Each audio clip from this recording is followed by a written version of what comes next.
はい、皆さんこんばんは。本日はですね、KJ ワークスの CZP-09 デューティーをご紹介したいと思います。はい、こちらの銃なんですが、購入のきっかけはですね、当時通っていた店頭にですね、この銃が飾ってありまして、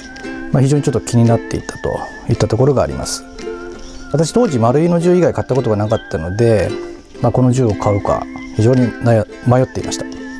迷ったっていうのはですね、KJ ワークスはご存知の通り海外メーカーになります。海外メーカーのですね、信頼性、それがどんなもんかといったところがあり、非常に購入に迷っていたのがあります。でもですね、どうしてもこの形状が気になってですね、他の方のレビュー等も参考にさせていただき、購入を決断いたしました。はい、持ってみた印象になりますけれども、非常にずっしりとくる重量で、銃自体の重さは 910g ございます。こちらマガジンも抜いてもですね、非常に重くてですね、こちらヘビーウェイト樹脂なのではないかというふうに思われます。あとですね、この銃日本向けの製品という形で私は購入しています。ですのでスライドは樹脂製になります。また日本向け製品なので、日本の代理店の方でですね、説明書ご覧になりますかね。はい、こういった形でですね、説明書もですね、日本語で表記されているといったところが特徴的になります。それではですね、銃先端の方から見ていきたいと思います。はい、まずマズルになりますが、非常にマズルは大きい感じがしますね。一応こちら 9mm 弾を使用する銃のマズルになるんですが、非常に大きい形に感じます。あとですね、このマズル先端のですねスライド、こちらがですね斜めにカットされて、これは非常に独特な形状を醸し出しているかなと思います。これもあってですね、非常にスリムな印象にございます。あとですね、こちら見ていただくと分かる通り、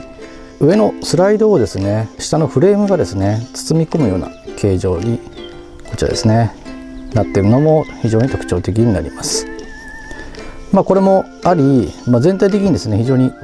スライド部分がスリムなイメージがございます。はい、セレーションはですね、全部とこちらの後部の方に、ございます。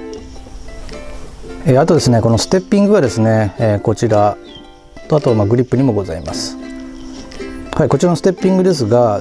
このトリガーから手を離した時のですね、人差し指を置くためのものというふうに言われております。はい、この下部にはですね 20mm のピカティニレールがございます。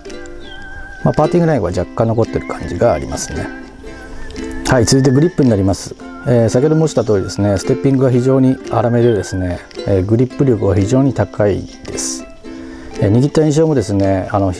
非常にですね細く感じます。私手は小さいですけれども、ここら辺の細さがうまく加工されていて、非常に握りやすい感じはいたします。あとですね、こちらに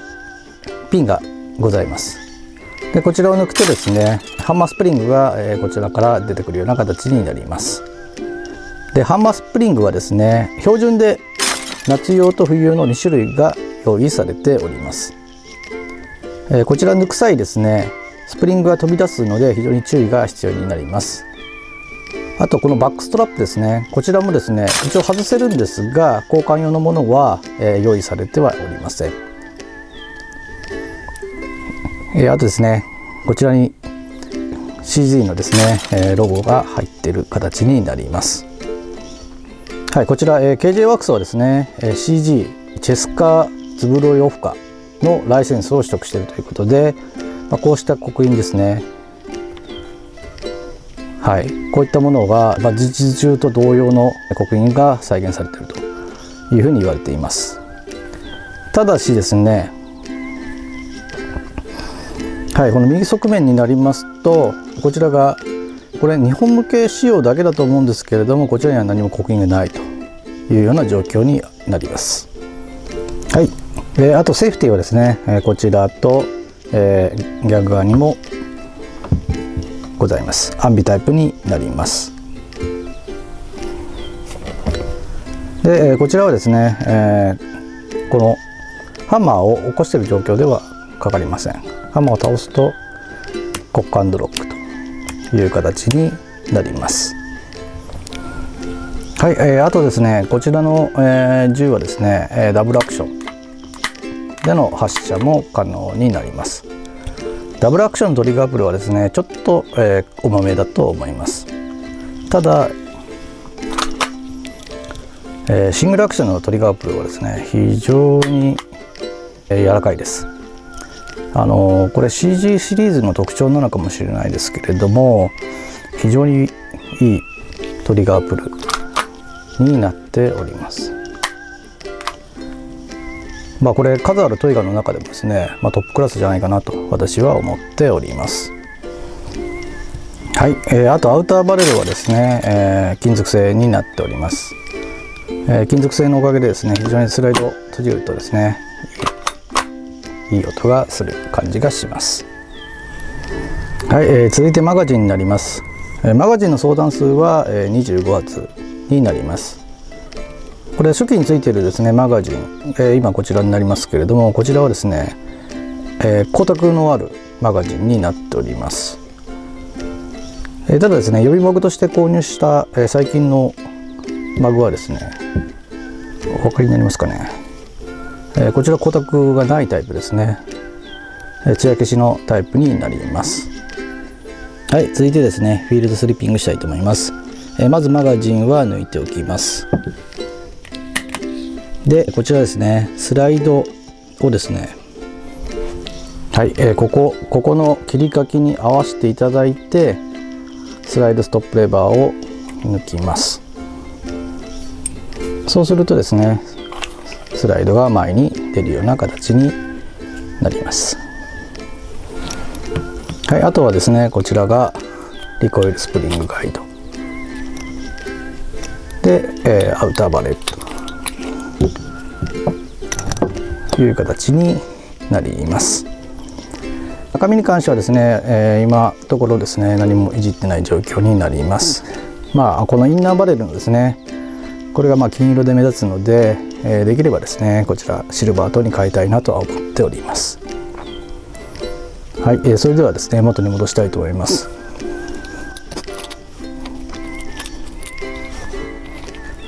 はい、こちら元に戻す際ですね、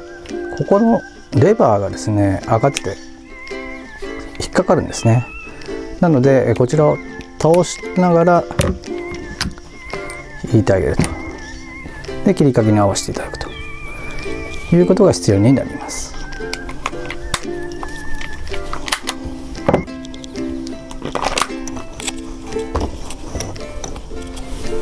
はい、元に戻りました。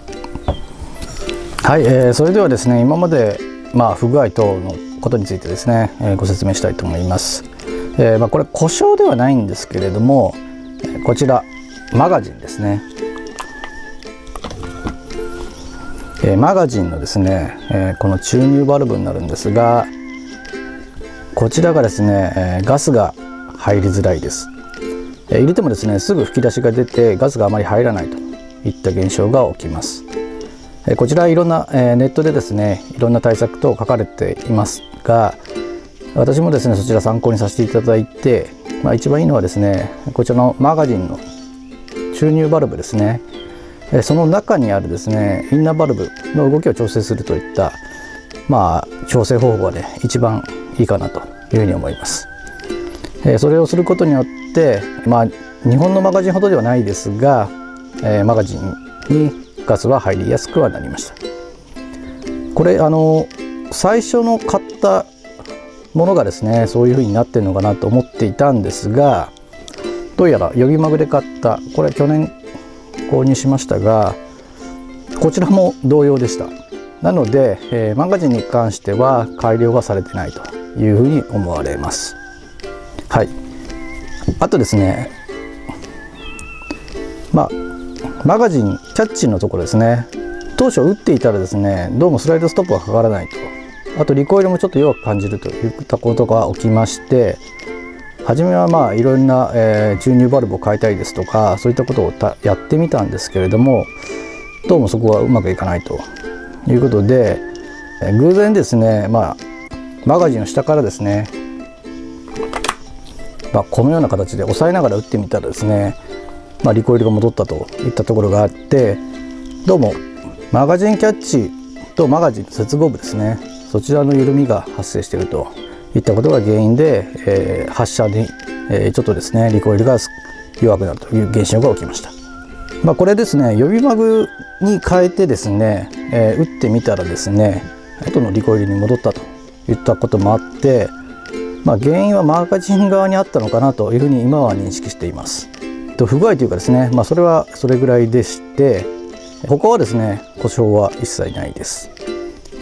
でこちらスライドもですね非常に丈夫そうですし、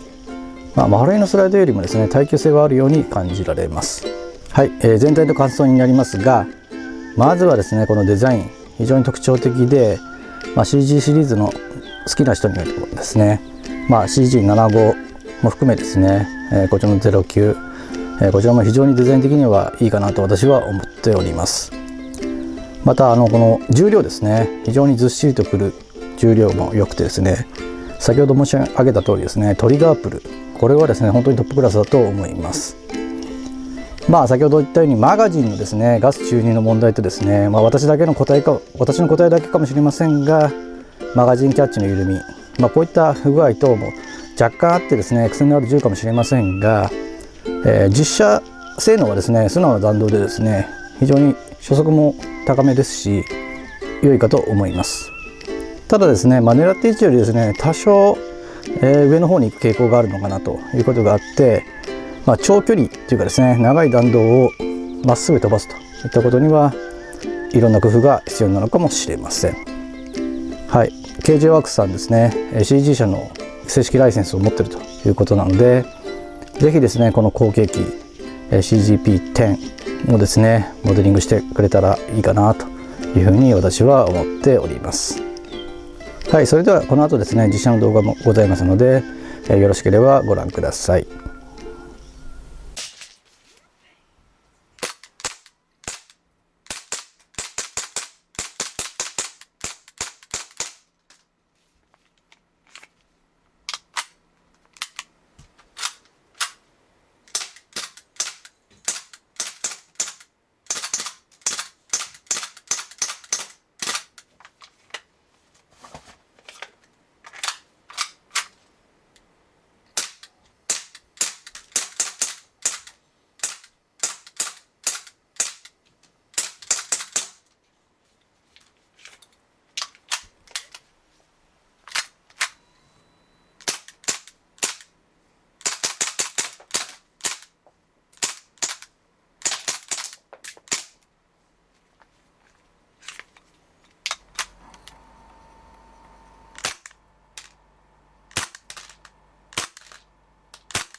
はい、最後までご視聴ありがとうございました。